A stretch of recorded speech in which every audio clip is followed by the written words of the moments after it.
नमस्कार, जम्मू कश्मीर का ये बुलेटिन देख रहे हैं आप और मैं हूं प्रियंका आपके साथ। तो चलिए शुरुआत करते हैं खबरों की और सबसे पहले बात करेंगे जिस तरह से लोगों को सुविधा देने वाली केंद्र सरकार की कई योजनाओं तक को आज देश भर में लागू किया गया।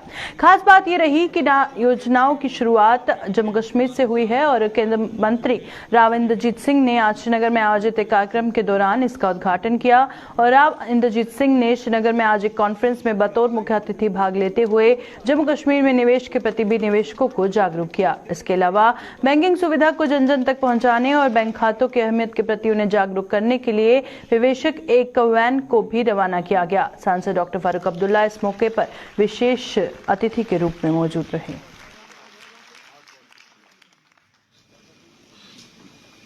और ये प्यारा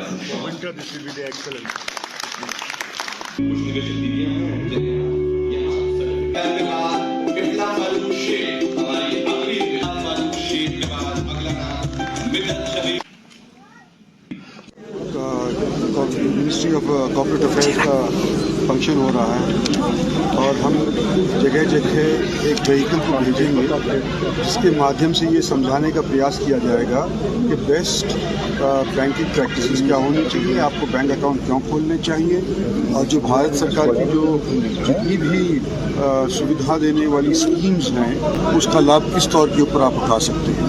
तो उसके लिए आज शुरुआत हो रही है। सारे मुल्क के अंदर ये 50 एक जगह के ऊपर ये स्कीम्स लागू आज के दिन से हो रही है, लेकिन शुरुआत आज यहाँ श्रीनगर से जम्मू कश्मीर से होगी। तो जैसे ही यहाँ पर निवेश होगा, इन्वेस्टमेंट के लिए लोग बाहर से आएंगे, रोजगार ऑटोमेटिकली मिलना शुरू हो जाएगा। तो हमें पूरी उम्मीद है कि जैसे यहाँ पर माली हालत बेहतरीन होती है तो लोगों को रोजगार मिलेगा और वो जब भी होगा जब यहाँ पर एक तो इंडस्ट्री लगे और टूरिज्म एक बार दोबारा से। दुनिया की इकोनॉमिक हालत है वो बहुत ही खराब है। यूक्रेन और रशिया के वॉर से और भी खराब है और अल्लाह जाने अगर ये वॉर चलता रहा तो मुश्किलात सारी दुनिया में बनेगी। कोशिश हम लोगों की भी है सबकी कि ये वॉर ख़त्म हो जाए और हम लोग तरक्की करें।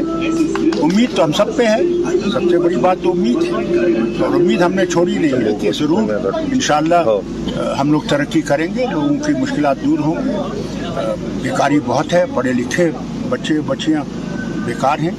हम उम्मीद करते हैं कि इन चीज़ों से बेकारी को कुछ ख़त्म करने की रास्ता मिलेगा और आगे आगे देखिए, अभी बहुत काम करना है, अभी तो शुरुआत है काम करना है और इंशाअल्लाह मुझे उम्मीद है कि सब ठीक होगा। रक्षा मंत्री राजनाथ सिंह ने आज देश भर में बीआरओ की कई परियोजनाओं का उद्घाटन किया और इनमें से 17 परियोजनाएं जम्मू कश्मीर की भी शामिल हैं, जिन्हें आज लोगों को समर्पित कर दिया गया। जिला कठुआ के हीरानगर में 5 और जम्मू में फलाई मंडाल में एक परियोजना का उद्घाटन किया, जिसमें सांसद जुगल किशोर विशेष रूप पर मौजूद रहे।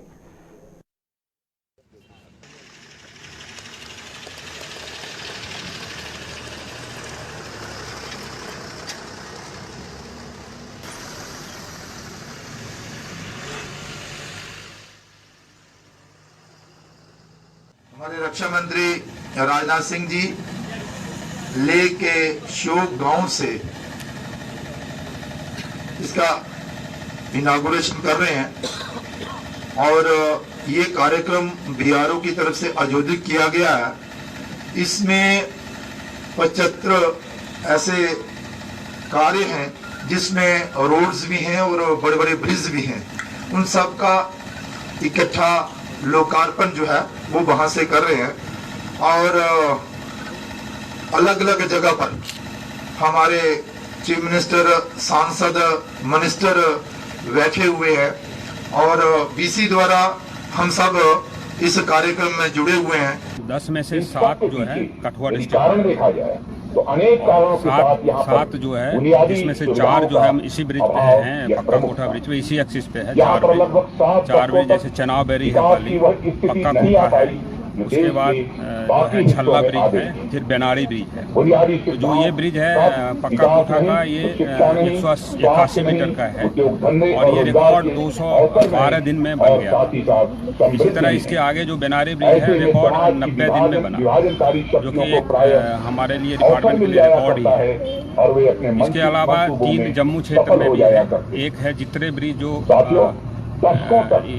के अलावा एक जित्रे ब्रिज है कठुआ क्षेत्र में जो कि बसोली बनी रोड। घाटी के कुपवाड़ा जिले में भी रक्षा मंत्री राजनाथ सिंह ने एक अहम परियोजना का उद्घाटन कर इसे जनता को समर्पित किया। उन्होंने माछिल के हाजीबल से लेकर जेड गली तक बीआरओ द्वारा बनाई गई सड़क का उद्घाटन किया, जिसके शुरू होने से इस इलाके की अर्थव्यवस्था में काफी हद तक सुधार होगा और कई इलाकों के लोगों को आवाजाही में सुविधा मिलेगी। उद्घाटन के मौके पर कुपवाड़ा के डीसी और बीआरओ के अधिकारी भी मौजूद रहे। एक रोड जो हमारा एचजेडएम रोड है जिस पर हम इस वक्त खड़े हैं, जो जमींदार गली से जाता है, वो इसमें इनॉग्रेट हुआ है।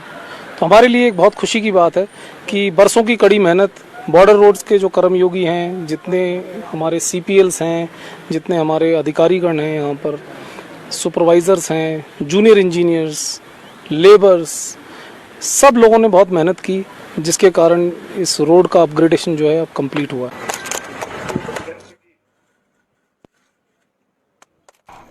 ग्रामीण विकास को लेकर विवाद से शुरू हुए जम्मू कश्मीर के सबसे बड़े कार्यक्रम बैक टू विलेज के चौथे संस्करण में 3 नवंबर तक करीब 25,000 अफसर गांव-गांव जाकर लोगों की समस्याओं का निपटारा कर रहे हैं।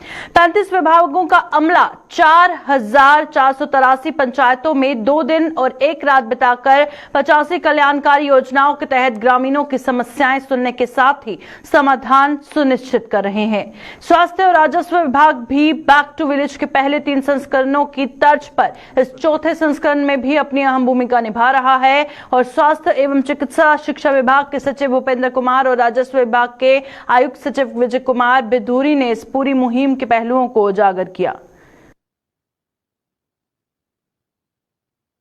सिमिलरली गवर्नमेंट ने बहुत सारी जो सर्विसेज हैं जिनको ऑनलाइन किया गया है और उन सर्विसेज को आम लोगों तक पहुंचाना, उनके बारे में अवेयरनेस जनरेट करना, ये भी एक फोकस रहेगा। सिमिलरली हर गांव हरियाली में किस तरीके से कैंपेन हो रही है और पर्टिकुलरली यूथ के साथ एंगेजमेंट होगी।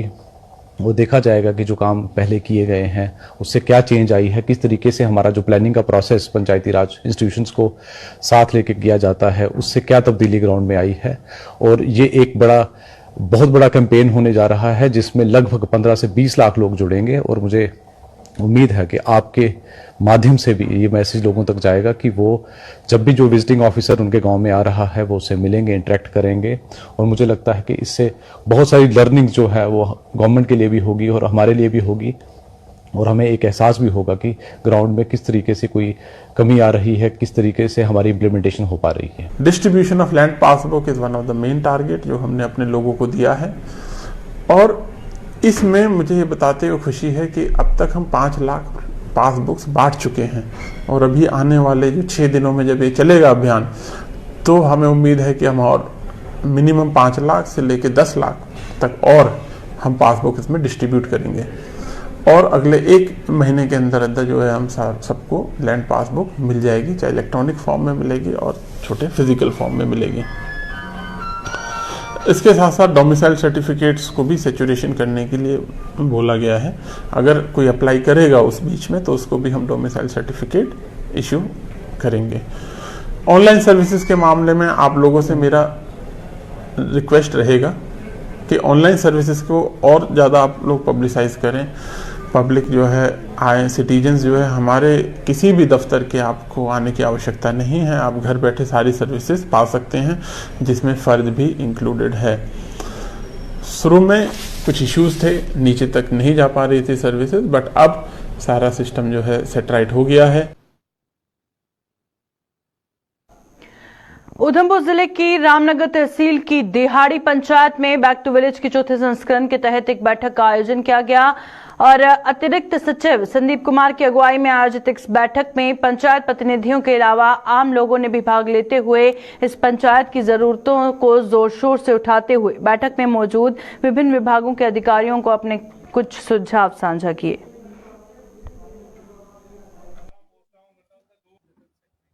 एक जो है वो 10-10 लाख रुपया जो है बैक टू विलेज के अंतर्गत जो है वो हर पंचायत को जम्मू कश्मीर यूनियन टेरिटरी में मिला। वो 10 लाख रुपया मेरी दिहाड़ी पंचायत में भी मिला। उससे मैंने 2 काम अपने दिहाड़ी पंचायत में करवाए हैं।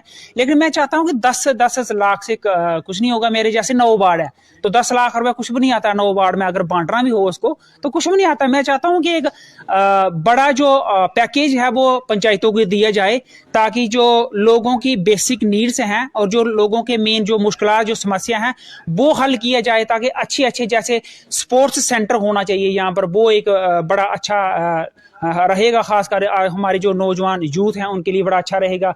उसके अलावा पानी का एक प्रोजेक्ट हमने बना कर दिया था लेकिन अभी तक जो उसका काम नहीं स्टार्ट हुआ। मैं चाहता हूँ वो पानी का प्रोजेक्ट जो है वो भी बनना चाहिए। उसके साथ रोड कनेक्टिविटी का भी इशू है, वो चाहता हूँ मैं वो भी एड्रेस होना चाहिए।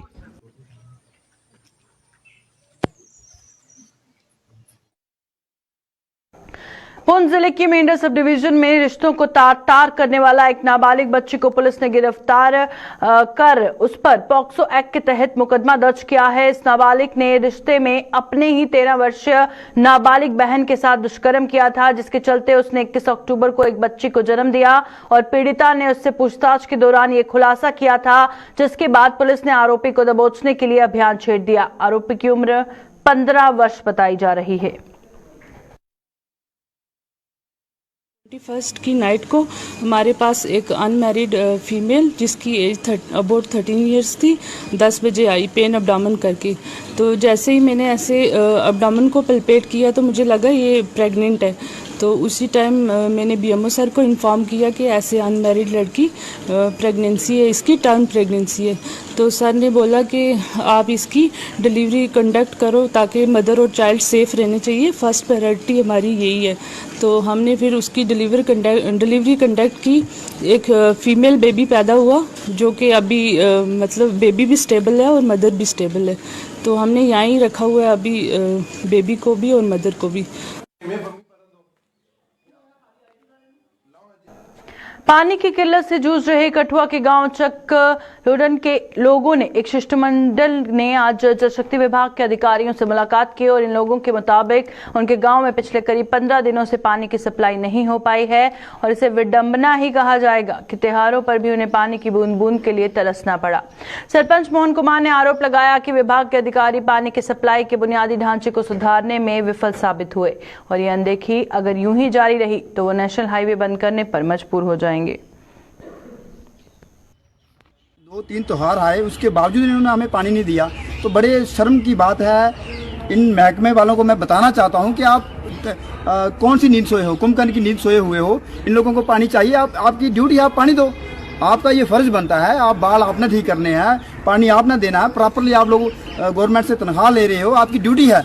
तो इनकी ये ड्यूटी होते हुए भी ये लोग अपनी ड्यूटी निभा नहीं रहे और हमें आज मजबूरन हमारी माताएं बहनें और मेरे भाई ये सब हम इसी ये प्रोटेस्ट कर रहे हैं और आज ऑफिसरों से मिलेंगे। ये हमारी लास्ट वार्निंग है। अगर ये हमें उसके बावजूद भी पानी नहीं देते तो हम डीसी साहब के पास जाएंगे। उसके बाद सड़क हो सकता है तो नेशनल हाईवे बंद करेंगे।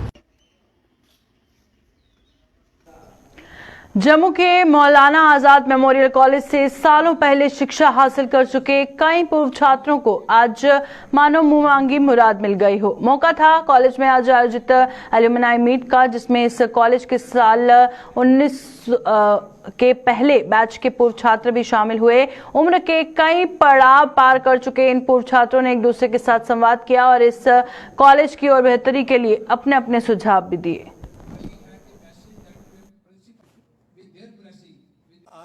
काफ़ी पुराने जो इस कॉलेज के एलुमनाई हैं जो फर्स्ट बैच के पास आउट हैं, क्योंकि कॉलेज 1954 में एस्टेब्लिश हुआ था, और जो हमारे फर्स्ट बैच के भी पास आउट हैं वो भी आज आए हुए हैं। कुछ एलुमनाई हमारे दिल्ली से आए हैं, वो कल के जहाँ जम्मू में आए हुए हैं और उनके साथ आज बड़ी अच्छी एक इंटरेक्शन हो रही है और अपने वो फीडबैक भी अपना एक्सपीरियंस भी हमारे साथ शेयर कर रहे हैं, क्योंकि शायद तब मेरा बर्थ भी नहीं हुआ था जबकि वो पास आउट है इस कॉलेज से। तो एक बड़ा अच्छा लग रहा है उनके साथ मिलके और वो भी बड़े खुश हैं कि उस टाइम से लेके इस टाइम तक इस कॉलेज में काफ़ी ज़्यादा इम्प्रूवमेंट हुई है।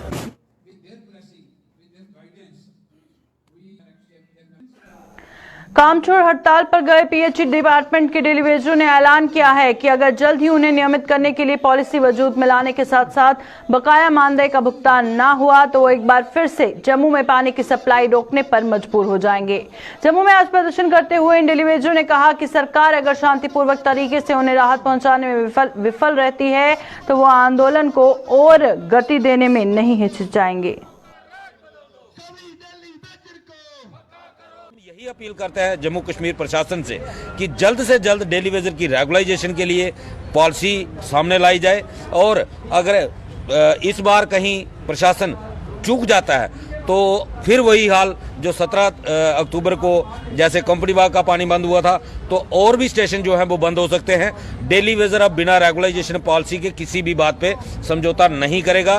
पॉलिसी रेगुलाइजेशन पॉलिसी सरकार को देनी पड़ेगी, पेंडिंग वेजेस सरकार को देना पड़ेगा। ये सरकार फैसला करे, ये एलजी साहब फैसला करे कि पीसफुली तरीके से डेली वेजर को रेगुलाइजेशन देनी है या फिर जम्मू की जनता को हरासमेंट करके इसको मजबूर होके रेगुलाइजेशन पॉलिसी देनी है। ये सारी चीज़ें सरकार के पक्ष में हैं। हम नहीं चाहते कि जम्मू की जनता को किसी भी बात की परेशानी आए। जैसे 17 अक्टूबर को 10 साढ़े 10 घंटे के लिए कंपनी बाग पूरा चौक हो गया था और जम्मू हॉस्पिटल के अंदर भी पानी की दिक्कत आई थी। हम ऐसा बिल्कुल नहीं चाहते। हम यही चाहते हैं कि एलजी साहब आप इंसाफ करें। आपने जो वादा 11 नवंबर 2020 को हमारे साथ किया था उस वादे को जल्द से जल्द पूरा करें।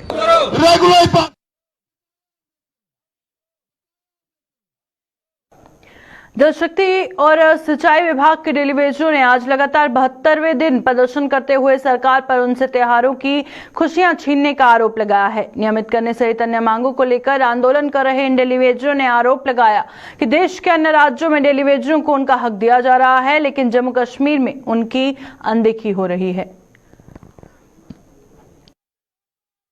अगर हर एक स्टेट में डेली वेजर को अपना हक मिल रहा है लेकिन जे&के स्टेट के साथ अत्याचार क्यों कर रहे हैं? क्योंकि ये भी लोग, हम भी इंडियन हैं, हिंदुस्तानी हैं, हमारे भाई जहाँ हमारे साथ पड़ोसी हैं सब आर्मी में हैं, वो भी हिंदुस्तान की सेवा कर रहे हैं। लेकिन हम भी हिंदुस्तान की सेवा क्या, हम तो जनता की सेवा कर रहे हैं। हम पानी दे रहे हैं, हर घर में पानी, पीएचई वाले हर घर में पानी पहुंचा रहे हैं और हम सिंचाई विभाग वाले हर क्षेत्र में यानी कि हर जमीन में पानी दे रहे हैं ताकि लोग जो है अपना जो फसल वो तैयार करें और वो अच्छी खासी जो फसल है वो अपने घर में लाएं। और हमारे साथ जो हो रहा है ये तो पूरी दुनिया देख रही है, पूरा इंडिया देख रहा है। ये जम्मू कश्मीर की बात नहीं है क्योंकि जम्मू कश्मीर का डेली वेजर जो है वो पूरे इंडिया में छा गया है क्योंकि इनकी खबर जो है पूरे हिंदुस्तान में फैल गई है। लेकिन हम गवर्नमेंट से फिर भी अपील करते हैं कि गवर्नमेंट, हम खासकर एलजी साहब से, एलजी साहब होश में आओ और डेली वेजर के साथ जो अत्याचार हो रहा है उसको खत्म करो।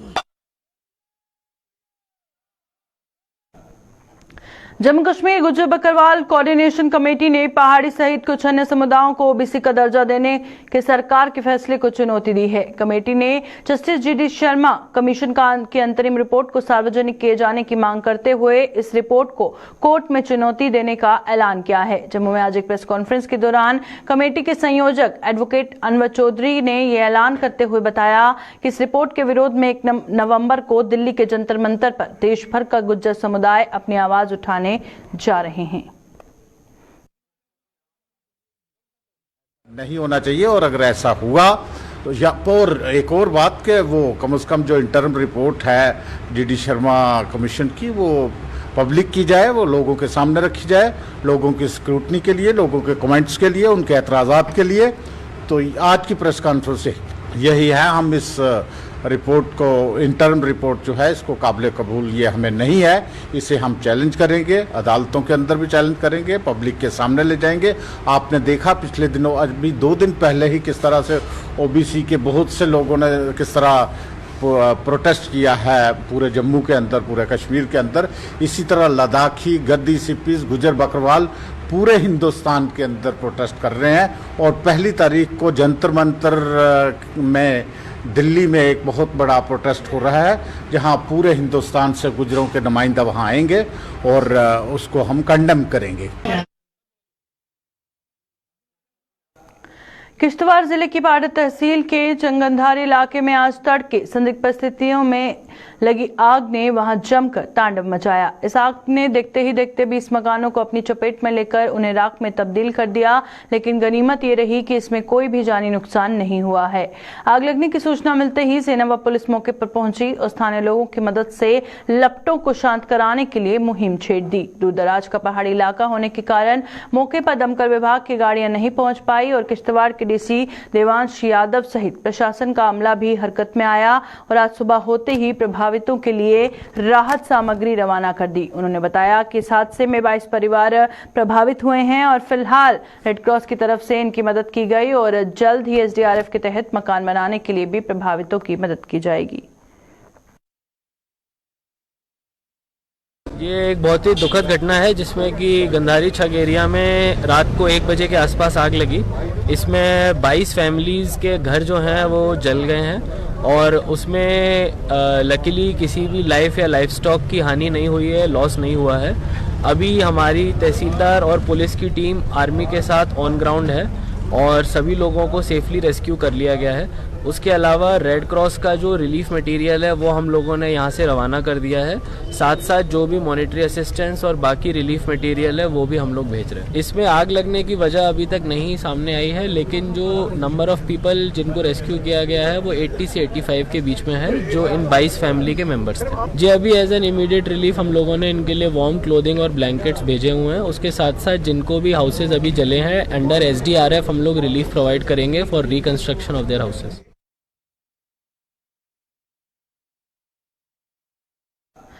कोरोना काल के दौरान सभी के लिए मास्क अनिवार्य कर दिया गया था, लेकिन जैसे जैसे कोरोना के मामलों में कमी आई तो जनता भी लापरवाह होती गई और मास्क का उपयोग करना बंद कर दिया गया। लेकिन गवर्नमेंट कॉलेज जम्मू प्रबंधन की ओर से एक बार फिर बीमारियों के मद्देनजर अस्पताल में आने वाले लोगों के लिए मास्क अनिवार्य कर दिया गया है, जिसके चलते GMC अस्पताल की सिक्योरिटी लोगों को मास्क लगाने के लिए जागरूक कर रही है और बिना मास्क पहने लोगों को अस्पताल में नहीं जाने दिया जा रहा। GMC सिक्योरिटी के मुताबिक मास्क पहनकर वे किसी भी बीमारी को आगे फैलने से रोक सकते हैं। सर एडमिनिस्ट्रेटिव तरफ से गाइडलाइन मिली है कि अभी हमारे यहाँ पे एक बहुत खतरनाक बीमारी है डेंगू। हमारे पास काफ़ी सारे पेशेंट आ गए हैं। लोग कोई भी है इसमें कोई भी अपना यानी अपनी हिफाजत खुद नहीं कर रहे हैं कि कुछ नहीं हो रहा है, अभी कोविड नहीं है या ये नहीं है। जब तक हम अपने आप पे कंट्रोल नहीं करेंगे, हर एक ने ना किया है, वो नहीं लेंगे ना किया है, प्रोटेक्शन नहीं लेंगे तो बीमारी तो फैलेगी फैलेगी।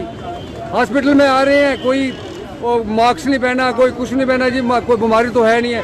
भाई आप हॉस्पिटल में आ रहे हो, कई किस्म के मरीज हैं, हर प्रकार की अलग अलग बीमारियां हैं। आप घर से मरीज को देखने के लिए आ रहे हो, जहाँ से आप घर जाकर बीमारी लेके जा रहे हो, फिर घर में पूरे फैमिली को फैला रहे हो, फिर मोहल्ले में फैला रहे हो, गाँव में फैला रहे हो, सिटी में फैला रहे हो।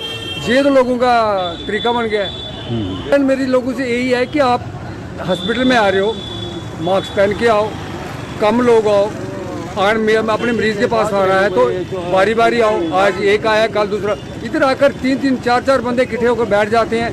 तो मेरे तो लोगों से यही हम ये बोलते आए हैं कि यार आप थोड़ा कंट्रोल करो। हम लोग यहाँ पे इनकी देखभाल कर रहे हैं, कोई भी प्रॉब्लम इनको आती है हम इनके साथ हैं, 24 घंटे इनके साथ है, पूरा एडमिनिस्ट्रेटर इनके साथ है। लोग इसमें अपने आप में कंट्रोल नहीं कर रहे हैं। इन्फेक्शन मेरे से दूसरे बंदे को जा रही है। अगर हम हर एक बंदा इसमें अपना ख्याल रखे, कोई भी चीज़ है उसका देखभाल करे तो ये बीमारी नहीं आगे फैलेगी नहीं है।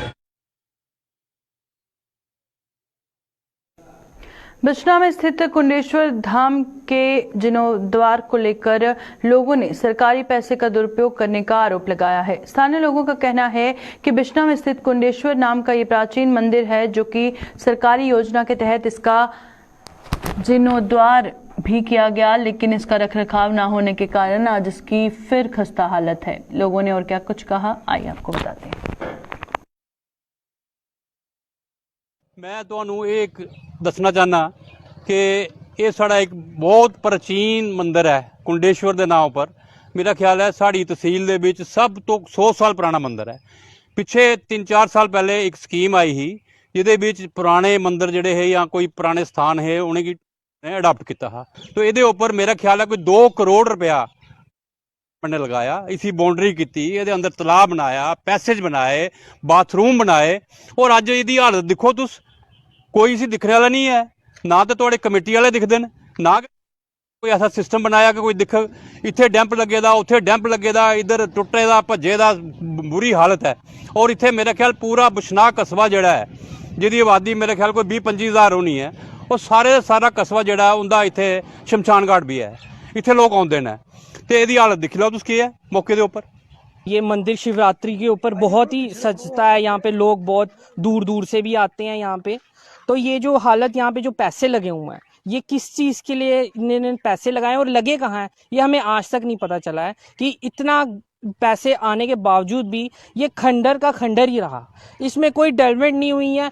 अगर जहाँ 2 करोड़ रुपए लगा है तो वो बिल्कुल सजा धजा होना चाहिए था, लेकिन जो इसकी हालत है वो बहुत बुरी है। साथ में ये मंदिर के होने के बाद यहाँ पे हमारा शमशान घाट भी है, जो हमारे बिश्नाह के लोग हैं जो मर जाते हैं, उनकी जो आत्मा है यहाँ पे उनकी आई जाती है बॉडी, लेकिन कोई गाड़ी लगाने की यहाँ पे व्यवस्था नहीं है उनकी।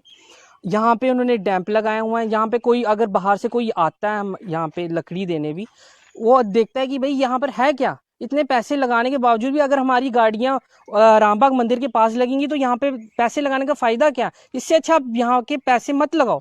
और मैं कमेटी से भी कहना चाहता हूँ बिश्नाह की कि प्लीज़ आप यहाँ का ध्यान रखें, क्योंकि आप ही ऑल होल सोली यहाँ के मालिक हैं, ये आप ही की कमेटी के अंदर आता है। तो मैं खासकर ये कहना चाहता हूँ कि यहाँ के देखा जाए।